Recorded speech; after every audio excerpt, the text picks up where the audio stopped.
today on Cutler's Court. Do you think that your friend is having something going on with your husband?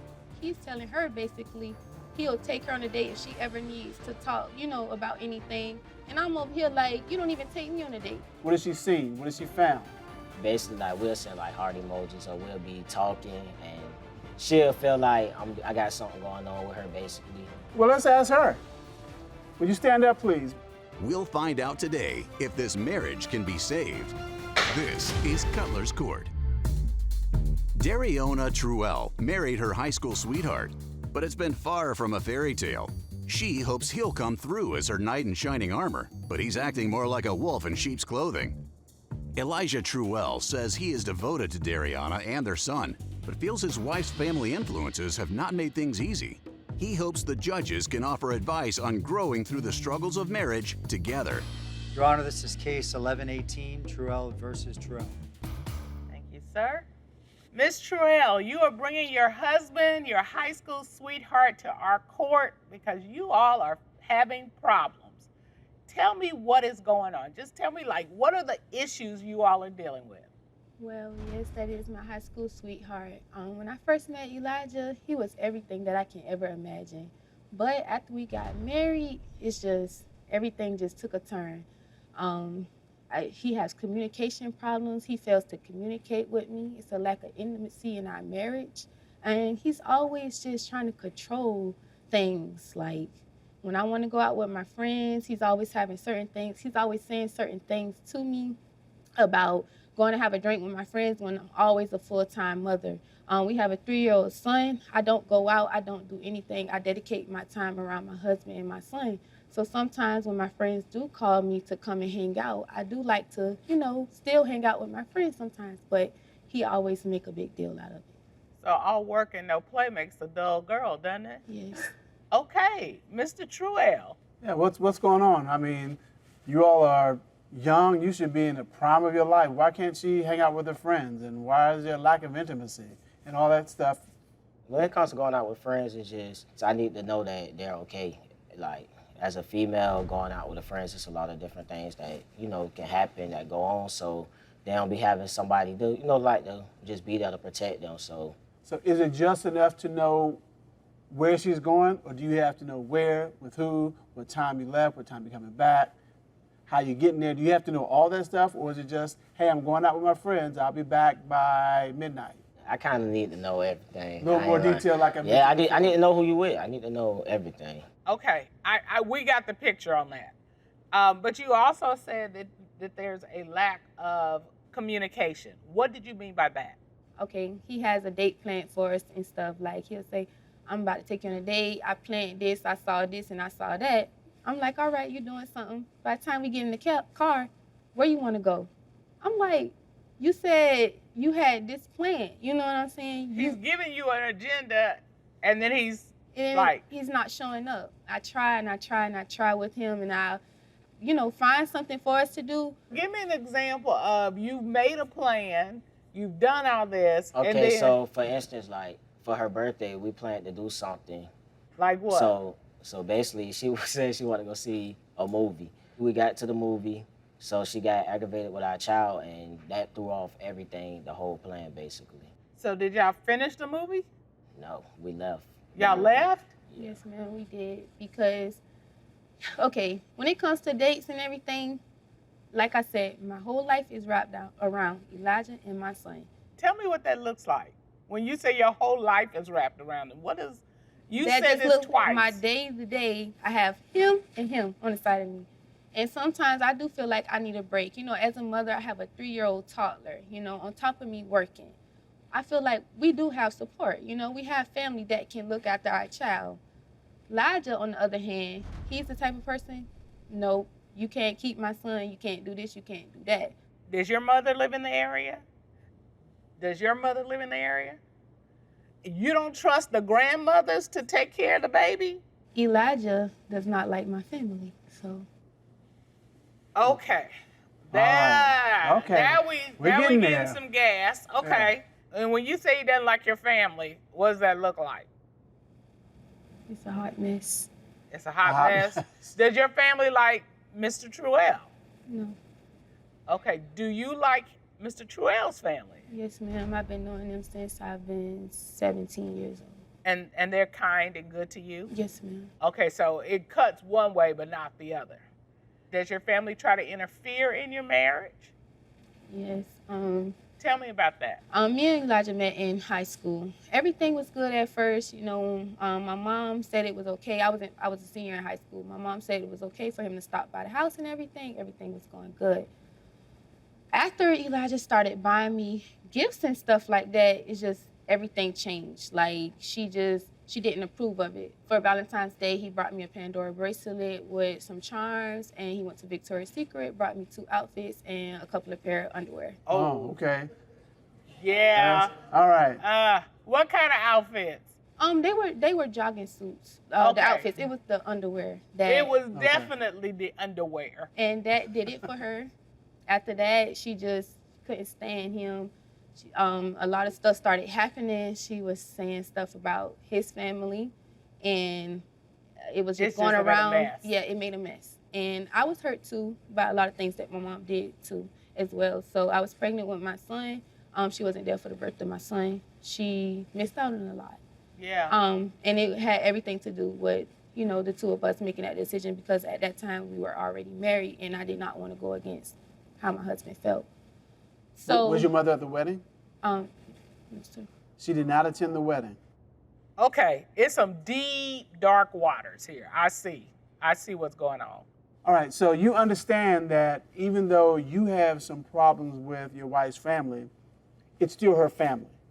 And I had to learn that. That's not how my mindset was. Okay. But it's more to just the family thing. Like she also, Talk to me. I'm about to. Okay. Also, it's, you know, she always felt like I was cheating, like being accused of, you know, cheating. So that can go into the intimacy part. Okay. So, she's accused you of cheating? Yeah. On how many occasions? A lot of occasions. Okay. Why has she accused you of cheating? What have you done that's made her think you've cheated? Up next. I can call her on the phone and tell her you jealous of her. You don't do that. The worst thing you can do is throw petty on a petty fire. You just building a fire. That's how you do it. Was your mother at the wedding? Okay, it's some deep, dark waters here. I see. Why has she accused you of cheating? What have you done that's made her think you've cheated? Okay, so one day she went through my phone and she seen that me and our close friend, Kanaya over here, the witness, basically like we'll send like heart emojis, or we'll be talking, and she'll feel like I got something going on with her basically, but I never been a cheater. All right, and how does that tie into the lack of intimacy? Is it like you don't want to be with her? Being accused all of the time, that will make you like fall back from a person not wanting to be intimate, because when you're nothing but loyal to a person, and they still thinking that you're cheating or you're doing them wrong. You're not finding nothing in my phone. So what do you mean fall back from you? You don't go in my phone, you don't see me texting nobody. What are you talking about? Yeah, that's true, but I mean, this is a mutual friend of both of us. Okay, so Ms. Truell, do you think that your friend is having something going on with your husband? I mean, no. At the time I did. When I went through his phone, he's telling her basically he'll take her on a date if she ever needs to talk, you know, about anything. And I'm over here like, you don't even take me on a date. It's always you always saying, we got Kaden, or we doing this and we doing that. So what makes you feel like you can go take somebody else on a date? That's not cool. Yeah. It made you feel some kind of way. Yes, I didn't appreciate that at all. That was very disrespectful. And he could not see or understand that. He kept trying to make it right, and it was no way of making it right. All right. And so do you understand the problem now? Yeah, I understand it. Like, but it was before we even got to that point, she was already accusing me of cheating. Another reason is because he never really formally introduced me to her. If that's your friend, that's your friend. I'm gonna respect your relationship and I'm gonna respect your boundaries. But if I feel like you're hiding something from me, I cannot respect that. And I'm not gonna respect that at the end of the day. Okay. And that's one of those things where, like, same thing. If you had a guy friend, you need to introduce him to your significant other, because if you don't, there are going to be these questions like, well, why can't I meet them? What are y'all doing? With that, he didn't even tell her I was his wife. What? I was his baby mama, his girlfriend. Come on, Nah, that ain't Mr. true. Truell. That ain't true. That ain't true. You didn't tell that to your friend? To her? Yeah. No. Okay, well, let's ask her. Ms. Cooper. Would you stand up, please? And tell us your name for the record. Kanaya Last name? Cooper. All right, Miss Cooper. You are friends with Mr. Truell, Yes. and you all have been friends since junior high school, middle school? Correct. Okay. Has your relationship ever been anything more than that? No. Absolutely not. Did he tell you or introduce you to Mrs. Truell as his baby's mama? No, but I knew they didn't have the baby yet. They were married though when I met with Derry. They were married. But okay. I knew they were married because of Derry's Instagram post. So that's how I knew they were married. But it was still the simple fact he did not tell you that out his mouth. When he's addressing me to you, he's addressing me as his girlfriend or his baby mama. Like, you just And y'all were married. and we were married, you know. Well, we weren't married And at then the, he at the got time, mad. We wasn't married. He got mad, you know, because after I went through his phone and everything, we got into it. And he was like, "Oh, you jealous of her? You jealous of her? I can call her on the phone and tell her you jealous of her. You don't do that." Because if you're making a big thing about something like that, then you're like, no. I would never Okay, tell my so here's the husband thing. he's jealous of another man. So here's the thing. You can't, if you thought that was petty, you thought that was inappropriate, the worst thing you can do is throw petty on a petty fire. You just building a fire. That's all you're doing. So Miss Truell, what is your relationship now with Miss Cooper? It has gotten better, you know. Okay. Me and her did, because after that situation, I was ready. I was done. It was no more. I do way more than I supposed to, and that's before we got married. Elijah come home to a cooked meal. What 22-year-old, you know, cooking? And I'm not talking about no just Alfredo, ribs, steak, pot roast, macaroni and cheese, greens, cabbage, neck bones, all his favorites. What else do you do? And wait a minute, I what's lay your his- address? Up next, We have retained the expertise of Dr. Ecclesia Savage. My question is, are you all having date nights once a week, once every other week? Nah. So when do you spend time with each other one-on-one? You are friends with Mr. Truell. Yes. Has your relationship ever been anything more than that? No. Absolutely not.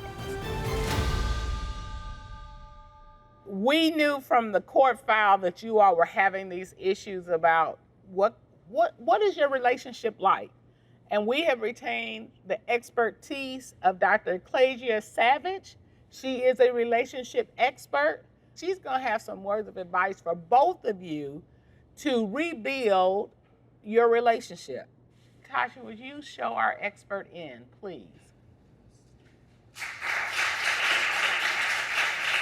You've been listening to our litigants. Yes. I know you got good advice. Why don't you tell them what you've heard and what they can do better? Yes, Just definitely. help these two out. Okay. So the first question I have before I offer some advice is, did you both go to premarital counseling? Yeah. Yes, we did. You did, okay. And so one of those things that I always encourage people to do is lean back on that toolbox that you were given. How often have you gone back to look at notes or to, you know, think about some of the things you were taught in premarital counseling? I don't. Do you? I've tried to bring up counseling to him. I don't want people in my business.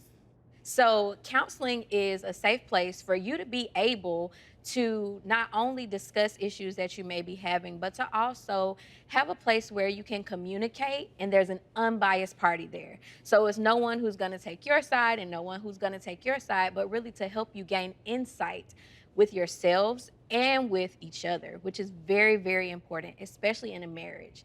You all talked a little bit about the intimacy, so I was listening. When it comes to intimacy and having a young child, it can be super hard. So my question is, are you all having date nights once a week, once every other week? Nah. No. Okay. So when do you spend time with each other one-on-one? Okay, we have an answer. All right. So I think one of the issues, I don't know if you heard the testimony, but there is an issue with family, and Mr. Truell doesn't want their son with her side of the family, and it seems to be a lot going on in that. But Mr. Truell, would you be okay if your side of the family babysat him? I really don't like nobody to babysit him. Okay, but do you understand the decision that you all never get alone time is killing your marriage? Do you get that? Mm-hmm. I mean, you have a good woman. And she's made a sacrifice to be with you because she's chosen you over her people. Not necessarily. The fact that she's here and she's on it, like she's like, do you go to the family barbecues? I tried, but no, because it's a big deal. I mean, I'm ready to move past everything. You know, that stuff happened when we were in high school. You done been together 5 years, married 3 years now. We gotta grow. At the end of the day, I'm not raising no dysfunctional family. I don't want that for my son.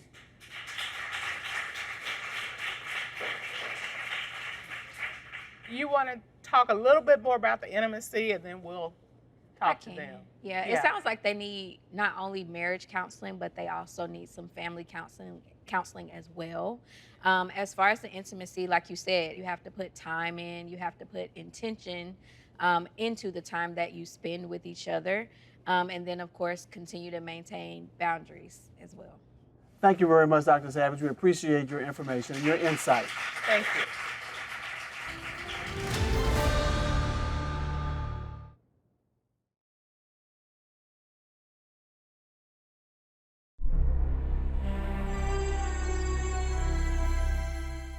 I want you to think about, one, what's best for your family. And what's best for your family is for you and your wife to be happy, in sync, and raising your family. And so in order to do that, there's some things you may have to do differently. One of those things is you're going to have to communicate better. And then mind you, I'm not the most emotional person in the world. So I'm telling you that. And I'm saying, yes, Lord. So, yeah, you've got to share with her what your thoughts are, what your feelings are, and communicate with her. Well, and here's the thing. Your son is going to thrive when his parents' marriage thrives. And the reality is children come into our lives and pass through our lives. They are not our life. There's going to be a day when he is, 6'2", 180, and he's going to be going out into the world. And it's just going to be you two again. And you won't know who you're looking at because you spent that 18 years, doing something completely different instead of focusing on your relationship. And here's the thing. He's looking at you to see how to treat his wife. And he's looking at you like, what should my wife be like? And I tell him that all the time. So y'all are the model. Y'all the model. Now, the other thing you have to consider, Mr. Terrell, is what you're going to do with your relationship with Ms. Cooper. You may even have to at some point make a choice. And, that's a difficult thing to understand, but a true friend will understand that. And we have set up here too many times where the wife or significant other is like, you can't have no friends. She was like, I respect that they have been friends all of these years, but I need to be respected as your wife. You have taken vows with this lady, and you need to honor them and be respectful of those.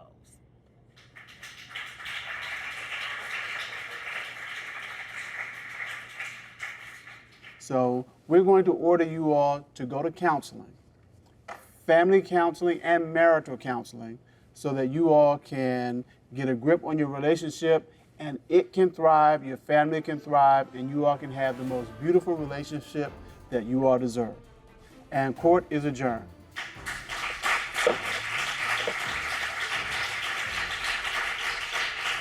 We can work on our marriage and everything as long as he's willing to put in the work. We'll see. If he put in the work for me, I'll put in the work for him.